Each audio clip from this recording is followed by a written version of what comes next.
Hello everyone, সবাই কেমন আছেন? দেখুন আজকে নিয়ে এসেছি মটন বিরিয়ানি।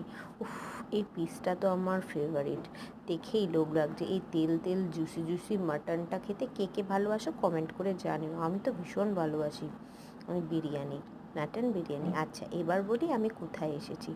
আমি এসেছি ডি বাপির বিরিয়ানি। এই ডি বাপির বিরিয়ানিটা মধ্যমগ্রামে। এটা হচ্ছে ডি বাপির ফার্স্ট আউটলেট, না এটা বোধহয় সেকেন্ড আউটলেট। যাই হোক, আমি চলে এসেছিলাম জগদ্ধাত্রী পুজোর দিনে এই ডি বাপির বিরিয়ানি খেতে। মাটন বিরিয়ানি 330 টাকা, আর যদি স্পেশাল নেন তাহলে 600 টাকা। আর চিকেন বিরিয়ানি 240 টাকা, যদি স্পেশাল নেন তাহলে 420 টাকা। এখানে মেনু চার্টটার ভিডিও দেওয়া থাকলো। ও হ্যাঁ, এর সাথে একটা চাটনি দেয়, যেটা কিনা শসা আর পেঁয়াজ দিয়ে দারুণ। আমি কোল্ড ড্রিঙ্কসের সাথে খেয়েছিলাম। আপনারা কে কে ডি বাপির বিরিয়ানি খেয়েছেন এটা আমাকে অবশ্যই কমেন্ট করে জানাবেন। এটা আমার বাড়ির খুব কাছে। Tata, by.